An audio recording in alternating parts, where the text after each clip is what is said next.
Jake Morrison wiped the sweat from his forehead as he pulled in his fishing line for what felt like the 100th time that afternoon. The Louisiana sun beat down mercilessly on the brown water of Gator Creek, and Jake was about ready to call it a day. His small aluminum boat rocked gently as he reached for his cooler and took a long drink of lukewarm water. The cypress trees around him stood like silent sentinels, and their Spanish moss hung low enough to brush the water's surface. Jake had been coming to this spot since he was a boy, and he knew every bend and every sandbar and every place where the big catfish liked to hide. He was just about to start his motor when he heard it. The scream cut through the thick, humid air like a knife through butter. Jake's head snapped up and his body went rigid. That was a child's voice, and it was filled with pure terror. Without thinking, he grabbed his rifle from under the seat and his machete from his tackle box. His hands moved on instinct as he yanked the motor cord and pointed his boat downstream toward the sound. The little motor whined as he pushed it to full throttle, and the bow lifted slightly out of the water. Spanish moss whipped at his face as he navigated through the narrow channel, and his heart pounded in his chest like a drum. Another scream echoed through the swamp, and this time Jake could hear an older man's voice shouting too. He rounded a sharp bend and nearly ran his boat aground on a submerged log. There in the water, about 50 yards ahead, he saw them. An old man with white hair was holding a little girl above the waterline, and both of them were surrounded by alligators. Jake counted 3 of them, and they were big ones too. The largest had to be at least 12 feet long, and it was circling closer with each passing second. The old man's face was pale, and Jake could see blood in the water around his legs. Jake killed his motor and let the boat drift closer as quietly as possible. He raised his rifle and fired 2 shots into the air. The sharp cracks echoed across the water, but the gators barely flinched. These were old swamp gators, and they'd heard gunfire before. The little girl screamed again, and the old man was struggling to keep both their heads above water. Jake knew he had maybe seconds before one of those gators decided to strike. He fired again, but this time he aimed at the water right in front of the biggest gator's snout. The bullet kicked up a spray of muddy water, and the gator jerked back. Jake used that moment to grab his machete between his teeth and slip into the water himself. The warm, murky liquid came up to his chest, and he could feel the soft mud sucking at his boots. He kept his rifle above his head with one hand and used the other to push through the water toward the pair. The old man saw him coming, and his eyes went wide with a mixture of hope and fear. Jake reached them just as the second gator started moving in from the left. He swung the rifle around and fired at the water near its head. The gator dove under the surface, and Jake didn't waste any time. He grabbed the little girl with his free arm, and she immediately wrapped her small arms around his neck in a death grip. The old man was heavier, and Jake could see the deep gashes on his leg where something had already gotten him. Jake moved backward toward his boat and kept his rifle trained on the water. The gators had backed off, but they hadn't left, and their eyes watched from just above the waterline. The old man was fading fast, and Jake had to practically drag him through the water. When they reached the boat, Jake heaved the little girl up and over the side first. She tumbled into the bottom of the boat and lay there sobbing. Getting the old man in was harder, and Jake had to plant his feet in the mud and use every ounce of strength he had. The man groaned in pain as Jake pulled him up, and his injured leg left a streak of blood on the boat's aluminum side. Jake hauled himself in last and immediately started the motor. He didn't look back as he opened the throttle and sent the boat racing upstream. The little girl was crying and shaking, and the old man's eyes kept rolling back in his head. Jake steered with one hand and used the other to pull his first aid kit from under the seat. He wedged the tiller against his hip to keep the boat moving straight and then ripped open the kit with his teeth. The old man's leg was bad, and Jake could see white bone through one of the deeper cuts. He dumped half a bottle of peroxide over the wounds, and the old man gasped and grabbed the side of the boat. Jake packed the worst gash with gauze and then wrapped the whole leg tight with an elastic bandage. It wasn't pretty, but it would have to do until they got to shore. The little girl had crawled over and was holding the old man's hand, and her small fingers were white from gripping so hard. Jake grabbed his radio and called for help. His friend Danny worked for the parish sheriff's department, and he answered on the second try. Jake rattled off their position and said he needed an ambulance waiting at the boat landing. Danny didn't ask questions and just said he'd make the call. Jake clipped the radio back on his belt and focused on getting them back to civilization as fast as his little motor would allow. The old man opened his eyes and looked at Jake with a clarity that surprised him. His voice was weak but steady when he spoke.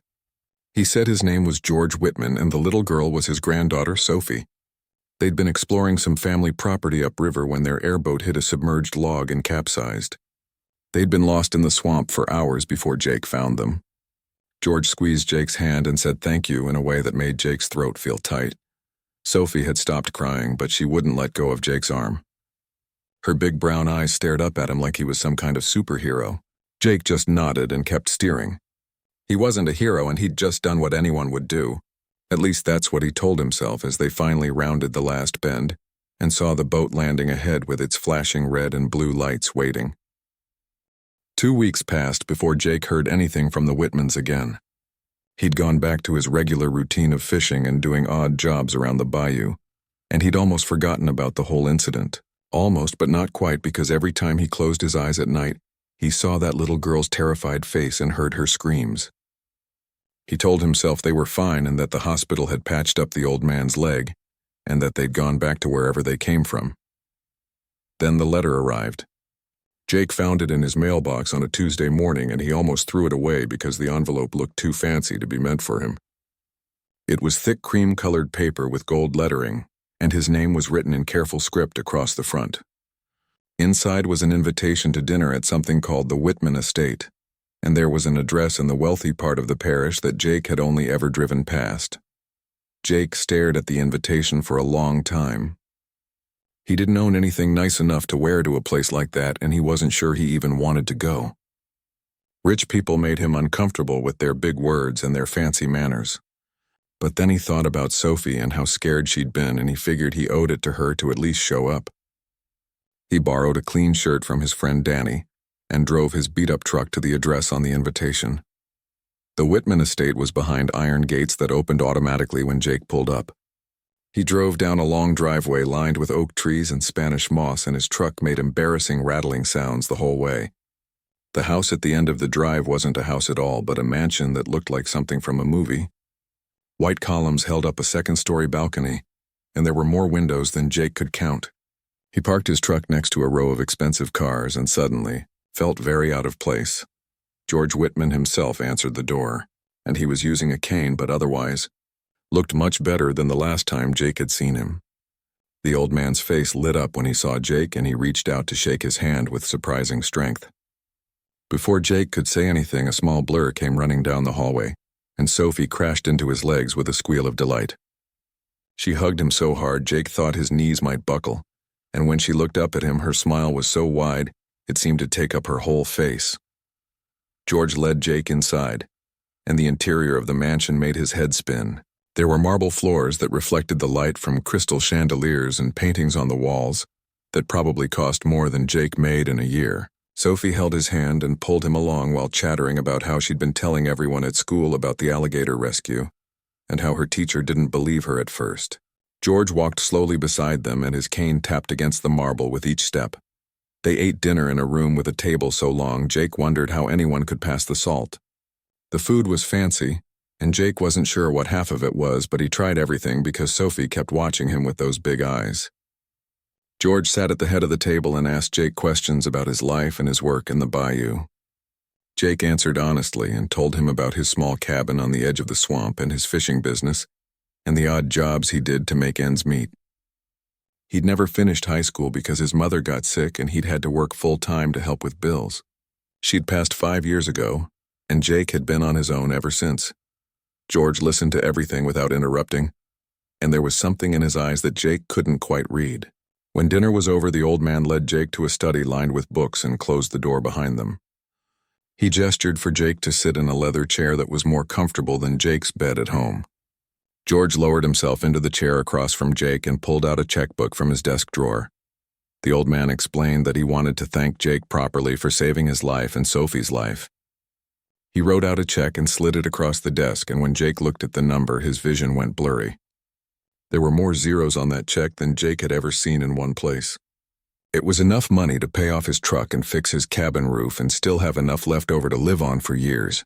Jake stared at it for a long moment, and then very carefully slid it back across the desk. George's eyebrows went up and he looked genuinely surprised. Jake explained that he couldn't take money for doing what any decent person would do. The old man and his granddaughter had needed help, and Jake had been there to give it, and that was all there was to it. Taking money for it felt wrong, like he'd only helped because he wanted something in return. George studied Jake's face for a long moment, and then something changed in his expression. He smiled, and it was a warm, genuine smile that reached his eyes. The old man put the checkbook away and nodded slowly. He said that Jake was a rare man, and that most people these days wouldn't have jumped into alligator-infested water for strangers. Even fewer would turn down this kind of money. George extended his hand again, and when Jake shook it, the old man's grip was firm and respectful. He told Jake that he hoped their paths would cross again, and there was something in his tone that suggested he wasn't just being polite. Sophie was waiting in the hallway when Jake left the study, and she threw her arms around him one more time. She pressed a folded piece of paper into his hand and told him she'd made him something special. Jake opened it carefully and found a crayon drawing of a man fighting alligators with a little girl and an old man watching from a boat. At the bottom, in careful letters, she'd written "Hero Jake." His throat felt tight again, and he folded the picture carefully and put it in his shirt pocket. George walked Jake to the door, and they stood on the front porch looking out at the long driveway. The old man asked if Jake ever thought about doing something different with his life, and Jake shrugged. He'd never really considered it because the bayou was all he knew and all he'd ever needed. George nodded thoughtfully and said that sometimes the best opportunities came when you least expected them. Jake wasn't sure what that meant, but he thanked the old man for dinner and headed back to his truck. As he drove home through the darkness, Jake kept thinking about the evening. The mansion and the fancy food and the check he'd turned down all felt like some kind of fever dream. But the picture in his pocket was real, and Sophie's hug had been real, and something told him this wasn't the last time he'd see the Whitmans. He pulled into his gravel driveway and looked at his small cabin with its peeling paint and sagging porch. It wasn't much, but it was home, and Jake had never wanted anything more than that. Or at least he hadn't until tonight, when George had asked if he'd ever thought about doing something different. 3 months went by, and Jake fell back into the rhythm of his simple life. He fished when the weather was good and did repair work on boats when it wasn't, and generally kept to himself the way he always had. The picture Sophie had drawn stayed pinned to his refrigerator, and sometimes he'd look at it and smile. He thought about the Whitmans occasionally, but figured that dinner had been their way of saying goodbye and thank you all at once. Then one morning in early autumn, George Whitman showed up at Jake's cabin. Jake was working on replacing some rotted boards on his porch when he heard a car coming down his dirt road. He looked up to see a black sedan pulling into his driveway, and George climbing out with his cane. The old man was wearing khaki pants and a button-down shirt, and he looked completely out of place standing in front of Jake's run-down cabin. Jake set down his hammer and wiped his hands on his jeans and wondered what could possibly bring George Whitman all the way out here. George got right to the point. He said he had a business proposition for Jake and asked if they could talk inside. Jake's cabin was small and cluttered, but he cleared off a chair and offered George some coffee. The old man accepted and sat down with a small grunt of effort. He looked around the cabin with interest, and his eyes lingered on Sophie's drawing on the refrigerator. Then he turned to Jake and started explaining why he'd come. George owned land, and lots of it. He'd inherited most of it from his father, who'd gotten it from his father, and so on back through generations. The main piece was a tract of over 15,000 acres deeper in the bayou, and it had been in the family for more than 100 years. Developers had been trying to buy it for decades, and they offered more money each time. They wanted to drain the wetlands and build resorts and golf courses and housing developments. George had always refused, but he was getting older, and he knew his time was running out. Most of George's children had moved away to big cities, and they saw the land as nothing more than a number on a balance sheet. They didn't understand what it meant to preserve something wild and beautiful, but George did, and so did Sophie. And the old man wanted to make sure the land stayed protected after he was gone. He'd been thinking about starting a conservation project with ecotourism and educational programs and sustainable management. The problem was he needed someone who actually knew the land and understood it and cared about it. That's where Jake came in. George had spent the last 3 months asking around about him and talking to people who knew him. Everyone said the same things. Jake Morrison knew the bayou better than anyone, and he was honest and hardworking, and he treated the land with respect. George wanted to hire Jake as the land manager for the conservation project. The salary he mentioned made Jake's coffee cup freeze halfway to his lips. It was more money than Jake had made in the last 5 years combined. Jake set down his cup carefully and told George that he appreciated the offer, but there had to be some mistake. He barely finished high school, and he didn't know anything about running a business or managing employees or any of that corporate stuff. George waved his hand dismissively and said he had accountants and lawyers for all that. What he needed was someone with a soul and someone who saw the land the way he did, someone who would fight to protect it even when fighting was hard. The old man leaned forward in his chair and his eyes were intense. He said that day at the river had shown him everything he needed to know about Jake's character. Jake had risked his life for strangers without knowing who they were or what they could offer him. He'd turned down a fortune because taking money felt wrong. Those weren't the actions of someone who could be bought or corrupted. George needed someone like that, and he was willing to bet his family's legacy on it. Jake felt overwhelmed. He stood up and walked to the small window that looked out over the swamp. The morning sun was filtering through the cypress trees, and a great blue heron was fishing in the shallows. This view was all Jake had ever known, and the idea of being responsible for 15,000 acres of similar land was almost too big to grasp. He asked George what would happen if he failed, and the old man just smiled. He said failure was part of learning, and that he'd rather have someone who cared and failed than someone who succeeded at destroying something irreplaceable. George stayed for another hour explaining his vision. There would be guided boat tours and nature walks and educational programs for school groups. Local people would be hired as guides and staff, and the project would bring jobs to communities that desperately needed them. The land would be studied by scientists and protected from development forever.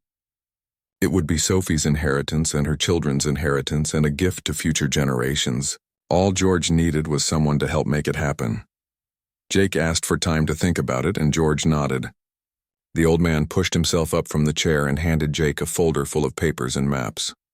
He said to take a week and look everything over and call him with questions.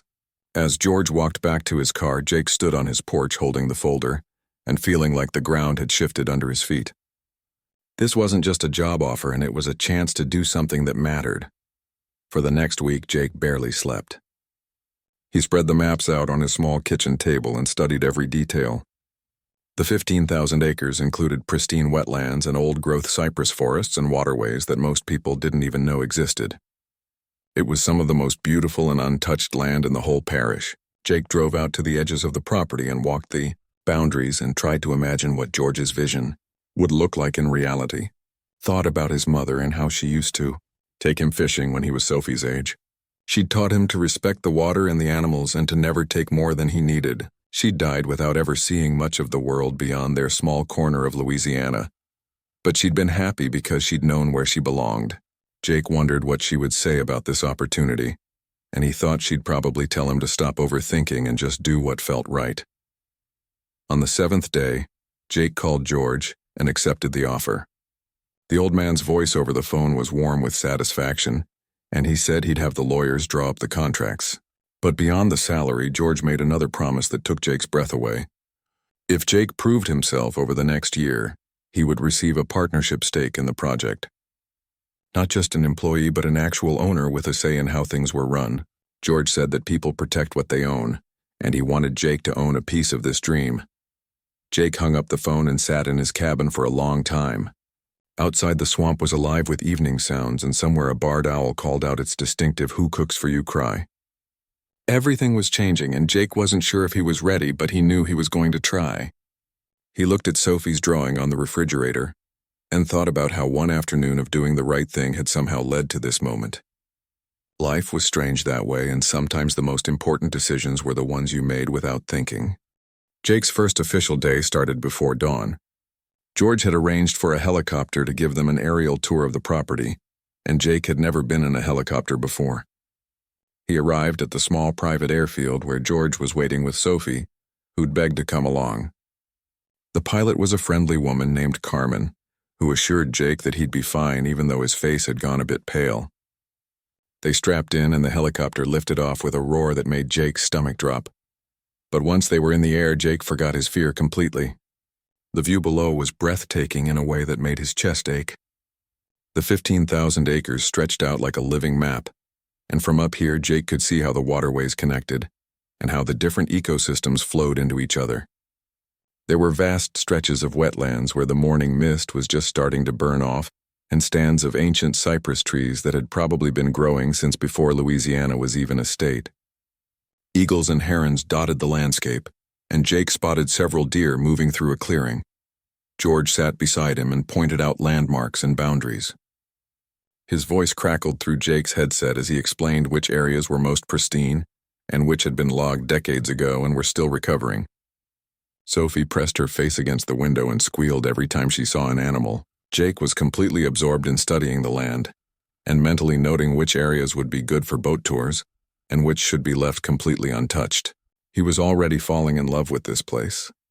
They flew for over an hour, and Jake thought he was starting to get a sense of the full scope of the property. Then George tapped his shoulder and told Carmen to head north.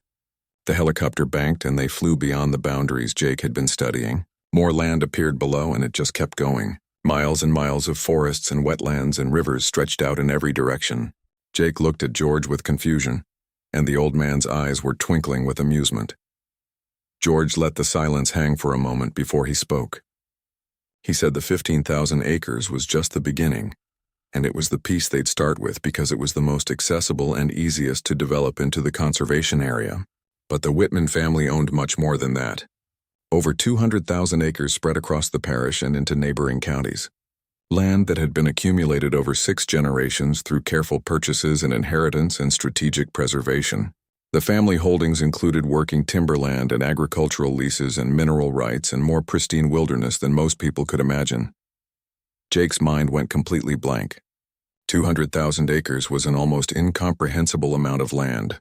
That was more than 300 square miles of territory. The number was so big it didn't feel real. He looked down at the endless green canopy below and tried to process what George was telling him. This wasn't just a conservation project, and it was one of the largest private land holdings in the entire state. The Whitman family was essentially a small kingdom hidden in the Louisiana bayou. George continued explaining.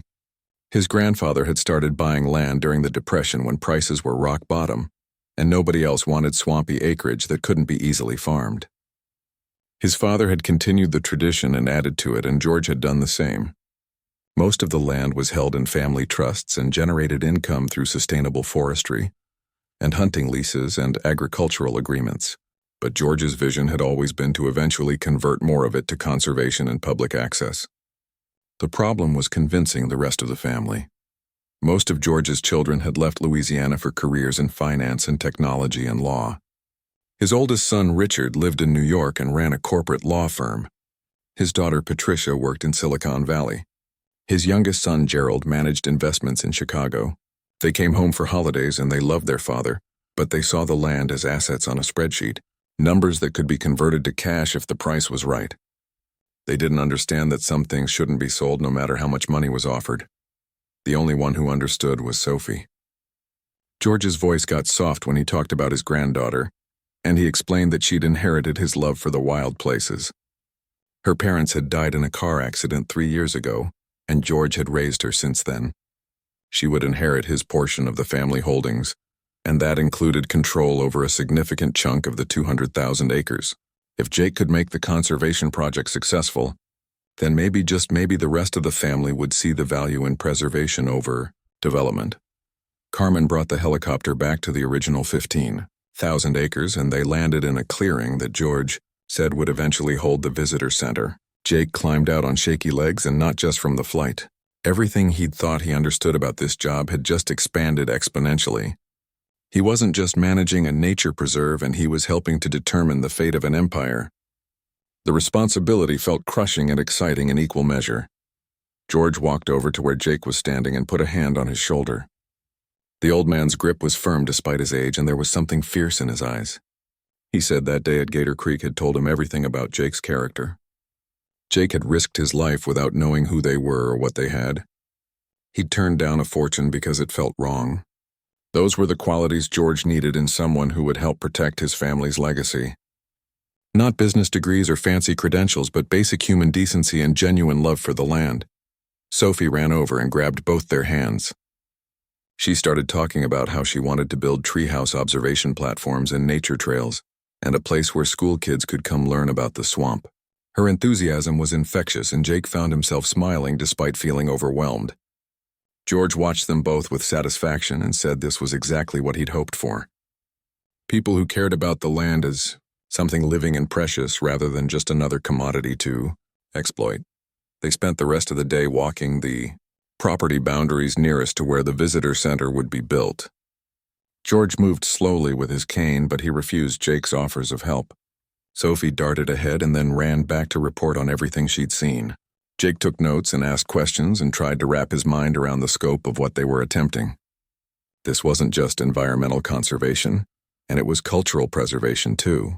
The bayou way of life was disappearing as young people left for cities and old traditions died out. What they were building could help keep that knowledge and that connection to the land alive. As the sun started to set, they made their way back to George's car. Jake was exhausted but energized in a way he'd never felt before. George handed him another folder and said it contained information about the full extent of the family holdings. Not all of it would be part of the immediate project, but Jake should understand what he was really working to protect. The old man said if this first phase went well, they could eventually expand the conservation model across 50,000 acres or more, maybe even 100,000 if they could win over the skeptics in the family. Jake drove home that evening with his mind spinning. He kept thinking about what George had said about that day at the river. It was true that Jake had jumped in without knowing who they were, but that didn't make him special.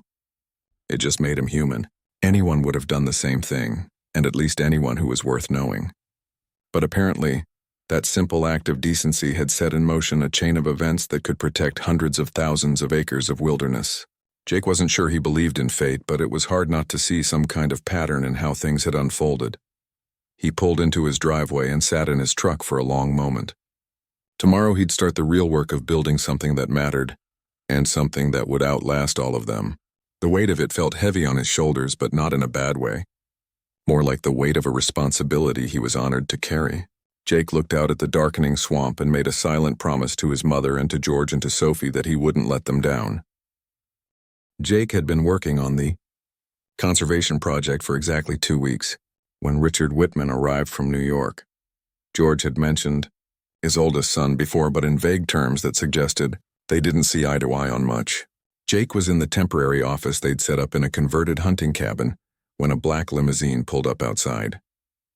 A man in an expensive suit climbed out and looked at the shabby building with obvious distaste. Jake knew immediately this had to be Richard. The man was tall and thin with graying hair slicked back and a face that seemed permanently set in a frown. He didn't bother knocking and just walked into the office like he owned it, which technically Jake supposed he partly did. Richard looked at Jake the way someone might look at a bug they found in their salad. He introduced himself without offering to shake hands and asked where his father was.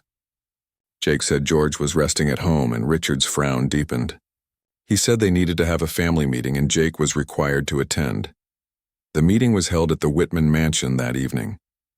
Jake arrived in his work clothes because he hadn't had time to change, and he felt immediately out of place among the expensive furniture and well-dressed people.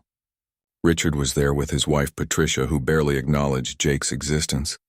George's daughter Linda had flown in from California, and she seemed friendlier but reserved. The youngest son, Gerald, participated by video call from Chicago, and his face on the laptop screen looked bored. George sat at the head of the table with Sophie beside him, and the old man's expression was carefully neutral. Richard didn't waste time with pleasantries. He launched into what was clearly a prepared speech about fiscal responsibility and market opportunities and shareholder value. He talked about the land as if it were nothing more than numbers on a spreadsheet. Several development companies had made offers in the tens of millions for just the 15,000 acres alone. Selling it would provide immediate returns that could be reinvested in more profitable ventures. The conservation plan was sentimental nonsense that would tie up valuable assets for no good reason.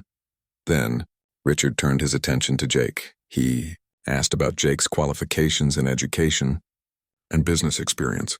Each question was designed to highlight Jake's lack of formal credentials. Richard's voice dripped with condescension as he questioned how someone who barely finished high school could possibly manage a multi-million-dollar project. He suggested that George was being manipulated by someone who saw an opportunity to take advantage of an old man's gratitude. The accusation hung in the air like poison. Jake felt his face get hot, but he kept his mouth shut. George had warned him that Richard would push back and that staying calm was important. Sophie looked like she wanted to say something, but her grandfather put a hand on her arm. Linda looked uncomfortable, and Gerald on the screen was now paying attention with interest. Richard continued his attack and said the family had a responsibility to maximize the value of their holdings, not throw money away on feel-good projects that would never turn a profit. George finally spoke, and his voice was quiet but carried authority that made everyone shut up. He said the land was still his to manage as he saw fit, and he'd made his decision. The conservation project would move forward and Jake would lead it. If Richard or anyone else didn't like it, they were free to vote him out as trustee, but that would require a majority of the family voting, and George didn't think that was going to happen. Linda nodded in agreement, and even Gerald on the screen said he thought giving it a chance wasn't unreasonable. Richard's face turned red, but he held his tongue. The meeting ended badly. Richard pulled his father aside for a private conversation that Jake could hear through the thin walls. Richard said George was throwing away their heritage and being foolish in his old age. George's response was cold, and he told Richard that their heritage was the land itself, not the money it could generate. Richard stormed out, and his wife followed without saying goodbye to anyone. Sophie came and stood next to Jake and slipped her small hand into his. She told him not to worry about her uncle because he was always grumpy and didn't understand important things. Over the next few weeks, the pressure increased. Richard had clearly decided that if he couldn't stop the project through family votes, he'd undermine it in other ways. Local developers started approaching Jake directly, and they offered what they called consulting fees for just having conversations about potential future development. The amounts they mentioned were staggering, and Jake realized these were thinly disguised bribes. He refused every single one and documented each approach carefully. George had warned him this might happen. Local politicians got involved too.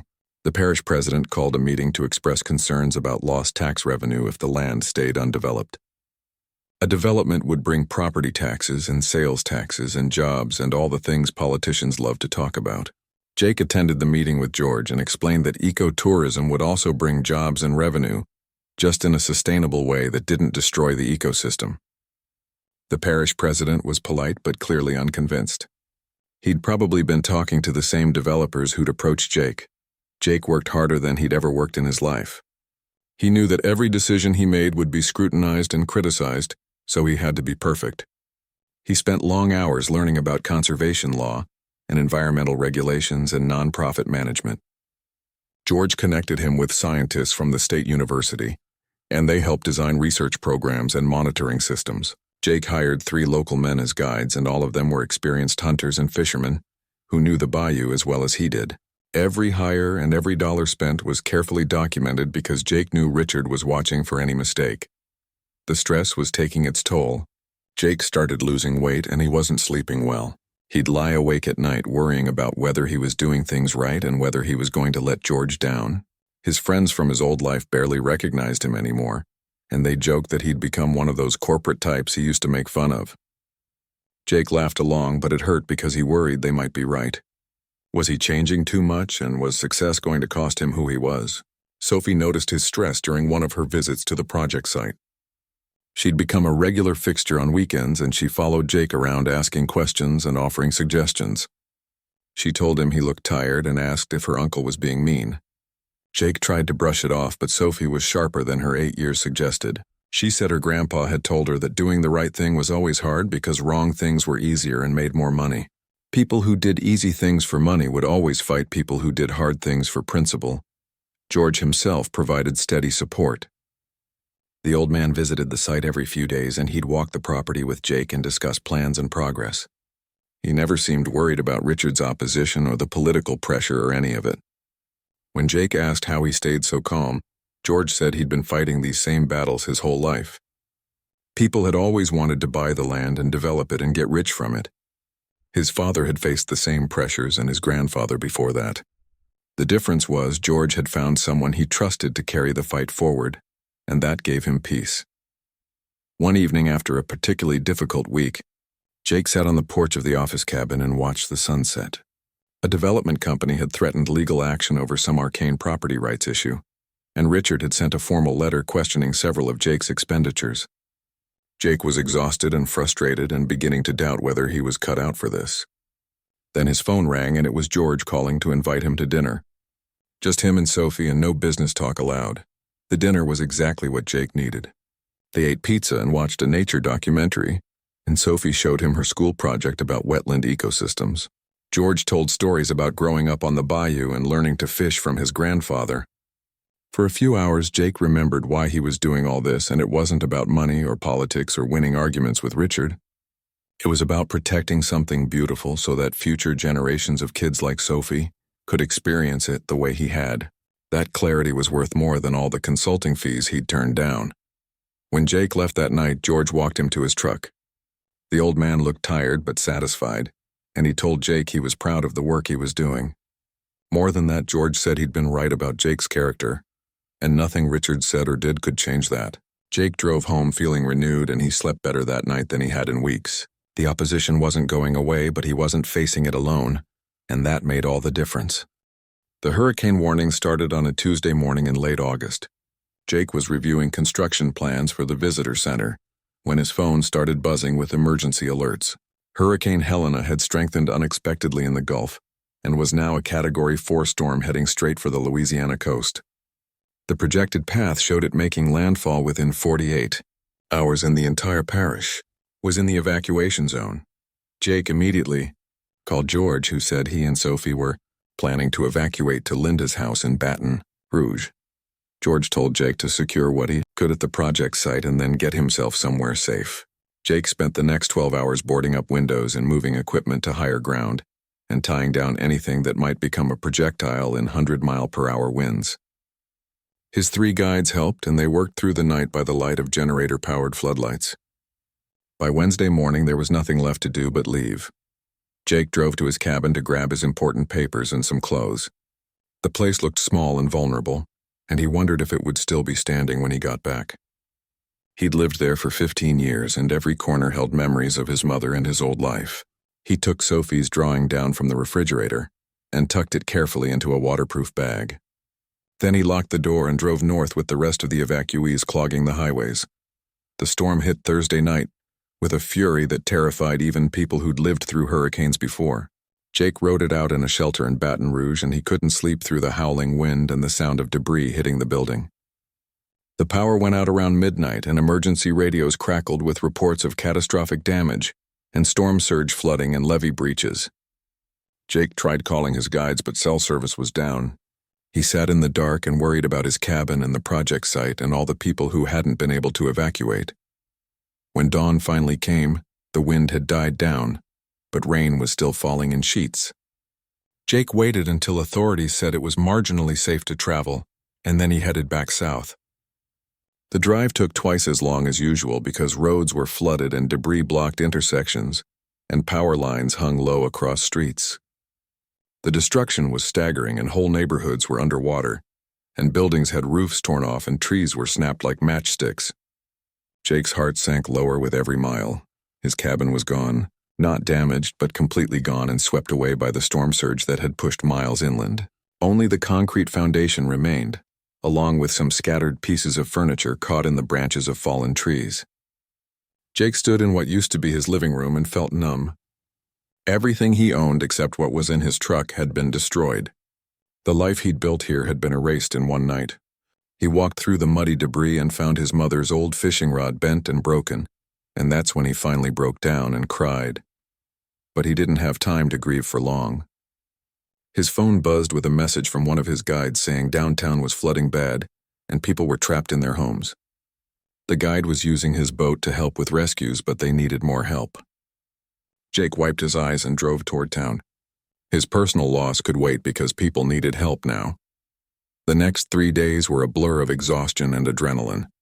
Jake used his knowledge of the bayou waterways to navigate flooded streets and reach people who were stranded. He pulled families from rooftops and ferried elderly people to evacuation centers and delivered supplies to neighborhoods cut off by high water. George called and offered his helicopter, and Jake coordinated with emergency responders to use it for medical evacuations. Sophie insisted on coming along to help sort supplies at the shelter despite George's protests. What surprised Jake was how well the Whitman conservation land had performed. The 15,000 acres of wetlands and forest had absorbed massive amounts of water, and that absorption had slowed the flooding in downstream communities. Engineers from the parish told Jake that without those natural wetlands acting as a sponge, several towns would have been completely submerged. The conservation project that Richard had called a waste of money had literally saved lives and property worth millions of dollars. Jake set up a command center at what was left of the project office.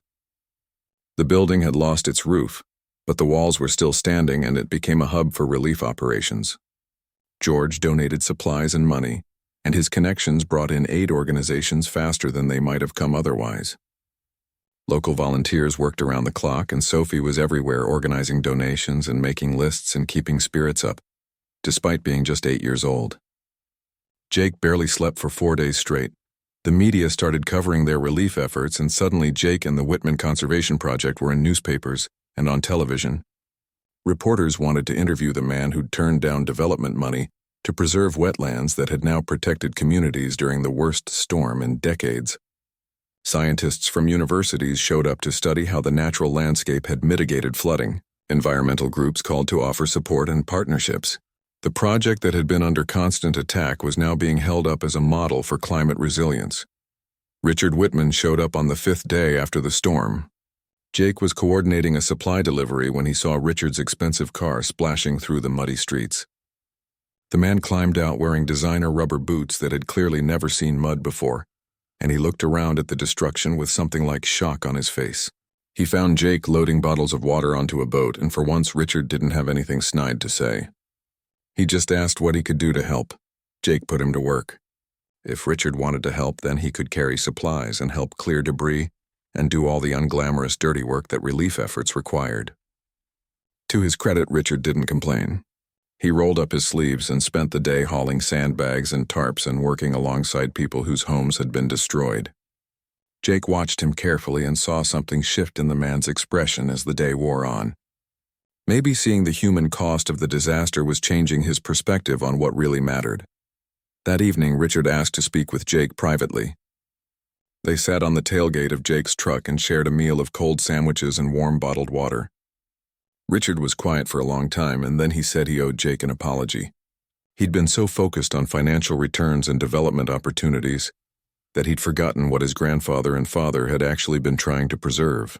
Watching the natural wetlands protect communities while developed areas flooded had been a wake-up call. The land wasn't just an asset, and it was infrastructure and insurance and a legacy worth more than any sale price. Jake didn't know what to say, so he just nodded. Richard continued and said he'd been wrong about Jake too. He'd dismissed him as an uneducated opportunist, but the last few days had shown Richard what George had seen from the beginning. Jake's worth wasn't measured in degrees or credentials, but in character and competence and genuine care for both the land and the people. Richard extended his hand, and when Jake shook it, the gesture felt sincere in a way their previous interactions never had. The recovery took weeks, and Jake worked alongside emergency responders and volunteers to help the community rebuild. The Whitman family donated millions to relief efforts, and Richard used his legal expertise to help people navigate insurance claims and federal aid applications. Linda flew in from California, and Gerald came from Chicago, and for the first time the whole family was working together toward a common purpose. George watched it all with quiet satisfaction and told Jake this was what he'd hoped would happen, though he wished it hadn't taken a disaster to bring everyone together. The conservation project itself had survived remarkably well. Some facilities were damaged, but the land itself was intact and already recovering. Wildlife that had sheltered there during the storm was returning to normal patterns. The cypress trees that had stood for centuries were still standing, and their root systems had held the soil in place while developed areas eroded. Scientists studying the aftermath said the project had prevented an estimated $50 million in flood damage to downstream properties. Even the skeptical parish president had to admit the value of preservation. Sophie came to visit Jake at what remained of his cabin. She looked at the empty foundation and the scattered debris, and her eyes filled with tears. She said she was sorry his home was gone and asked where he was going to live. Jake admitted he hadn't really thought about it yet because he'd been too busy helping everyone else. Sophie grabbed his hand and said he should live with them at the mansion because they had lots of extra rooms and her grandpa would want him there. Jake tried to decline, but George called that evening and insisted, and Jake was too tired to argue. Jake packed his few remaining possessions into his truck. He thought about how much had changed in just a few days. He'd lost his home but gained something unexpected, and a family that had gone from opposition to allies. The hurricane had been a terrible tragedy, but it had also proven beyond any doubt that the conservation project was valuable and necessary and worth fighting for. Sometimes it took a crisis to show people what really mattered, and Jake was grateful that the crisis had brought. 1 year after the rescue at Gator Creek, the Whitman Conservation Area officially opened to the public. The date was chosen deliberately because George wanted to mark the anniversary of the day that had changed everything. Jake stood beside the old man and Sophie as hundreds of people gathered for the ribbon-cutting ceremony. There were reporters and politicians and scientists and local families, and all of them had come to celebrate something Jake still had trouble believing was real. The visitor center was beautiful, in a simple way that fit the landscape. Built from reclaimed cypress and designed to minimize environmental impact, it featured interactive exhibits about wetland ecology and bayou history and wildlife conservation. Local craftspeople had created displays, and Sophie had helped design a children's area with hands-on activities. Large windows looked out over the water where boats waited to take visitors on guided tours. Everything about the place invited people to connect with the land rather than just observe it from a distance. George was using his cane more these days, and Jake could see how much the old man had aged in the past year. But his eyes were bright with satisfaction as he looked out at the crowd. Sophie stood between them wearing a dress she'd insisted on picking out herself and holding a large pair of scissors for the ribbon cutting. She'd grown taller and more confident, and she'd become the unofficial junior ambassador for the project. School groups loved her presentations, and she could name every bird and plant and animal they might encounter on a tour. The parish president spoke first, and his tone was very different from their confrontational meeting a year ago. He talked about how the conservation area had protected the community during the hurricane, and how the ecotourism was bringing jobs and revenue without the environmental costs of development. Several businesses had opened to serve visitors, including a kayak rental shop and a restaurant featuring local cuisine, and a small hotel built on previously developed land outside the conservation boundary. The economic impact was real and measurable, and even the skeptics had to admit the project was working. Then George stepped up to the microphone. His voice was strong despite his age, and he talked about his grandfather who'd bought the first tract of this land during the Depression. He talked about his father who'd continued building the family holdings and teaching him to value preservation over profit. He talked about his own children and grandchildren, and the responsibility each generation had to protect something for the next. Then he gestured to Jake and said this project wouldn't exist without the courage and dedication of one man who'd risked everything without expecting any reward. Jake felt his face get hot as George continued. The old man told the crowd about the rescue and about Jake refusing the reward money, and about how that simple act of integrity had shown George everything he needed to know. He announced that Jake was now a permanent co-director of the conservation project, with significant ownership stake. The land would remain protected in perpetuity through a trust that Jake would help manage even after George was gone. The crowd applauded, and Jake had to blink back tears. But George wasn't finished. He said he'd been working with his children to expand the conservation model beyond just these 15,000 acres. The family had agreed to place an additional 50,000 acres into conservation easements. The land would remain in Whitman ownership, but development would be prohibited forever. Richard had helped structure the legal framework, and Linda had secured partnerships with universities for research programs, and Gerald had found investors interested in supporting sustainable ecotourism across all the protected areas. Even George's children who'd once opposed the project were now helping to expand it. Sophie stepped forward to cut the ribbon, and she made a little speech she'd clearly practiced. She talked about how her grandpa had taught her to love the wild places, and how Jake had shown her that one person could make a difference. She said when she grew up she wanted to help protect even more land so that kids 100 years from now could see alligators and cypress trees and great blue herons just like she had. Her voice was small but determined, and when she finished speaking, the crowd erupted in applause. The ribbon was cut, and people poured into the visitor center. Jake gave tours and answered questions and watched families explore the exhibits with genuine interest.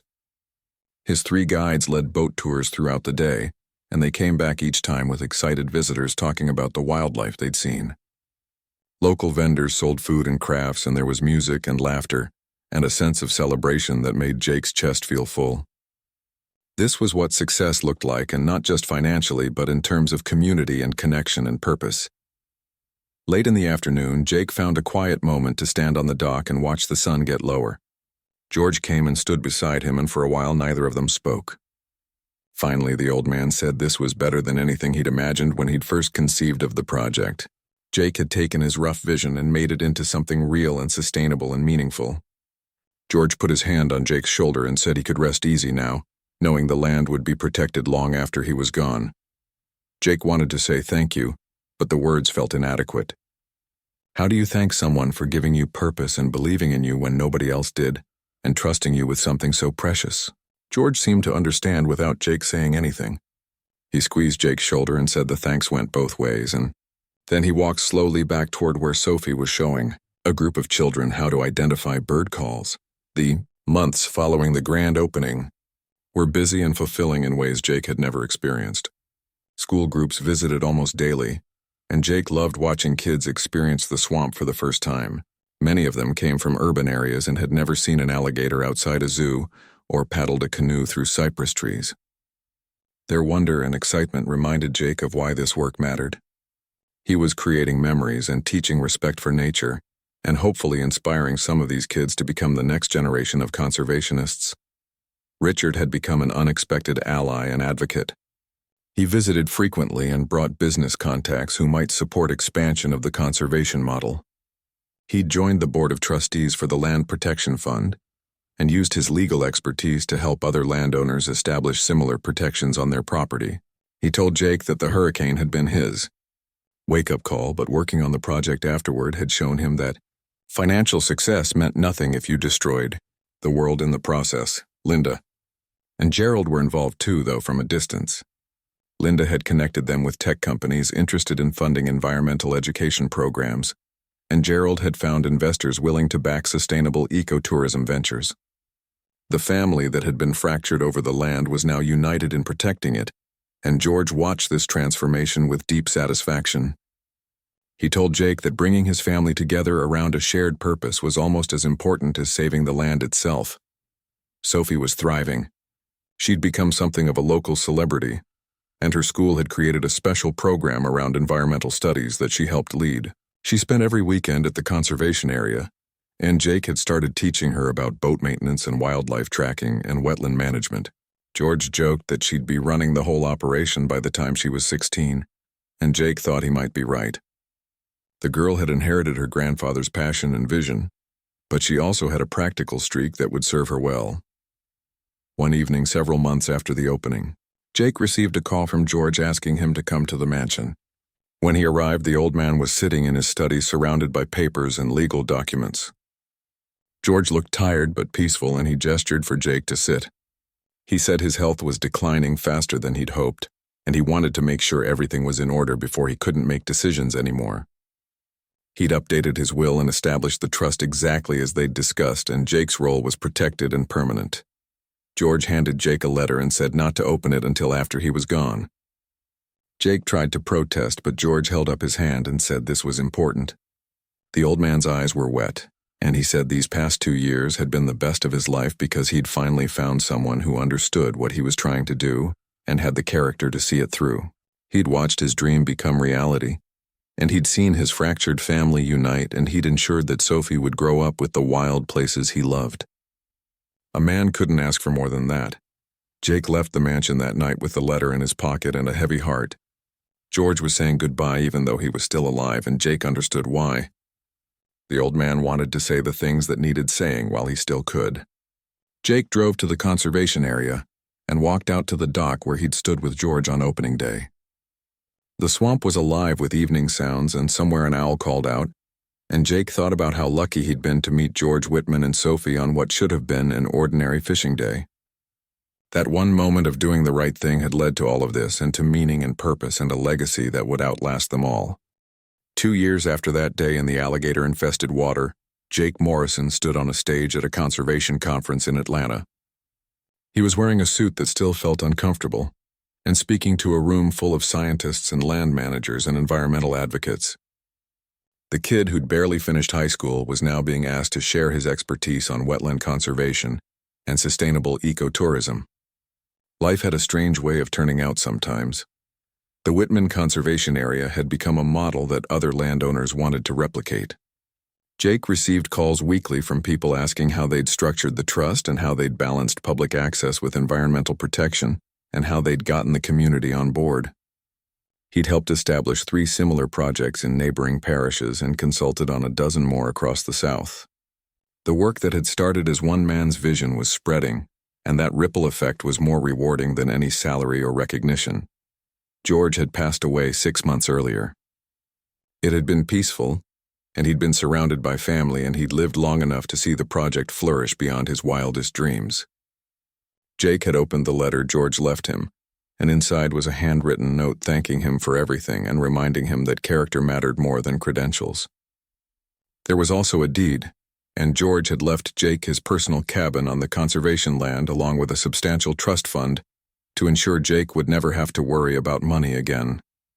The generosity had left Jake speechless and grateful, and determined to honor George's memory. Through his work, Sophie was 10 now, and she'd taken her grandfather's death hard, but she'd channeled her grief into even deeper commitment to the land.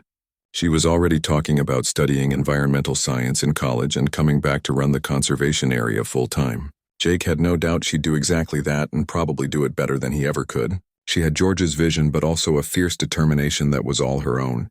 The land would be in good hands with her. The conservation area had created over 100 jobs, and that number kept growing. The guides Jake had hired had trained others, and now there were boat tours running daily, and nature walks and educational programs, and a research station where university students came to study wetland ecology. Local restaurants featured dishes made from sustainable seafood, harvested from the conservation area's waters. Artists came to paint the landscape, and photographers captured images that won awards and brought more attention to the project. The economic impact was exactly what George had predicted, and even the former skeptics had become. Supporters' property values in surrounding areas had actually increased because people wanted to live near the protected land. The guaranteed views and access to nature, and knowing the land would never be developed, made the whole region more desirable. Richard had helped several other families establish conservation easements on their properties, and now there was a growing network of protected land across the parish. What had started as 15,000 acres was now part of a corridor protecting over 100,000 acres, with more being added each year. The political landscape had changed too. The parish president who'd once opposed the project was now its biggest advocate, and he'd made conservation a key part of his re-election campaign. The state had provided grants for expanding educational programs, and the federal government had recognized the conservation area as a model for climate resilience. Engineers studying flooding patterns after the hurricane had confirmed that the natural wetlands prevented hundreds of millions in damages and insurance. Companies were now encouraging more preservation rather than development. Jake's personal life had found stability too. He'd moved into George's cabin on the conservation land, and it had become his home in a way his old place never quite was. He'd furnished it simply, and hung Sophie's drawing in a place of honor and added photos from the past 2 years of work. On quiet evenings, he'd sit on the porch and watch the sunset over the water and feel a contentment he'd never known was possible. He wasn't rich by Richard's standards, but he had everything he needed and more. Importantly, he had work that mattered. Richard visited regularly. Now, in his relationship with Jake had evolved into genuine friendship. The man had changed profoundly since that day he'd shown up during the hurricane relief efforts. He still practiced law, but he'd shifted his focus to environmental protection and land conservation. He told Jake that meeting him had forced Richard to examine what he valued and why, and the answer had been humbling. Richard brought his teenage kids to the conservation area and made them volunteer, and he wanted them to understand that some things were worth more than money. Linda and Gerald remained involved from their distant cities. Linda's tech connections had brought virtual reality experiences that let people explore the wetlands from anywhere in the world, and Gerald's financial expertise had helped establish an endowment that would fund operations in perpetuity. The whole Whitman family gathered at the conservation area every year on the anniversary of George's death, and they'd plant a tree in his memory, and Sophie would give a little speech about her grandfather's legacy. It was bittersweet, but beautiful. Sophie followed Jake everywhere when she visited, and she absorbed everything he taught her like a sponge. He showed her how to read water levels and identify animal tracks and understand the complex relationships between different species. She asked endless questions and challenged his assumptions and frequently came up with ideas he hadn't considered. Jake had started officially mentoring her, and they'd established a youth program at the conservation area, so other kids could learn the same skills. Some of those kids would become the next generation of environmental stewards. The work continued to expand in scope and ambition. They'd established a native plant nursery that provided seedlings for restoration projects across the region. They'd partnered with local schools to develop curriculum about wetland ecosystems.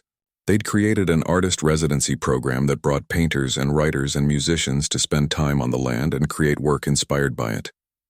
Each new program added another layer of community connection and another reason to protect the landscape. Jake still led boat tours whenever he could because that direct contact with visitors reminded him why the work mattered. He loved watching people's faces when they saw their first alligator in the wild, or when a bald eagle soared overhead, or when they realized how much life existed in what they'd thought was empty swamp. Those moments of connection and wonder were what conservation was really about, and no amount of scientific data or economic analysis could replicate the power of direct experience. The second anniversary of George's death, Jake took Sophie out on the water at dawn. They paddled a canoe through the misty channels and watched the swamp wake up around them. A family of otters played in the shallows and herons stalked through the cypress knees, and the air was thick with the calls of countless birds. Sophie was quiet, and Jake knew she was thinking about her grandfather. Finally, she said that she missed him, but she was glad he'd lived long enough to see his dream come true. Jake agreed and said George had given them both an incredible gift. Not just the land, but the opportunity to be part of something larger than themselves. Sophie nodded and said when she took over running the conservation area someday, she wanted to make her grandpa proud. Jake told her she already had, and then they sat in comfortable silence as the sun rose higher and painted the water gold. Later that day, Jake stood at the spot where he and George had stood on opening day. The dock had been expanded and improved, but the view was the same.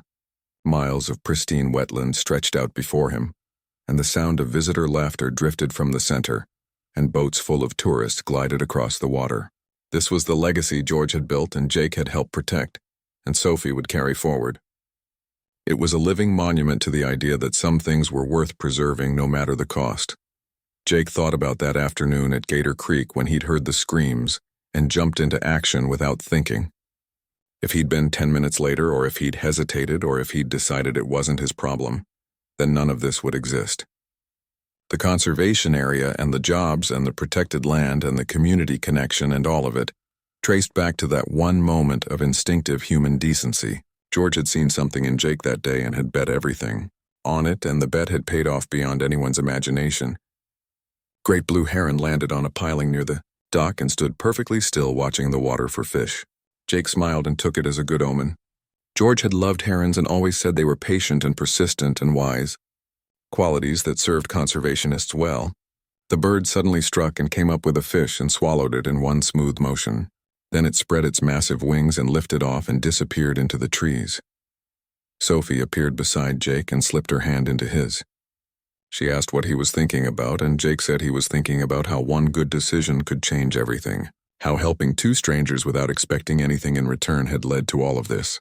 Sophie squeezed his hand and said her grandpa had always told her that the measure of a person was what they did when nobody was watching and when there was no reward. Jake had proven his measure that day at the river, and everything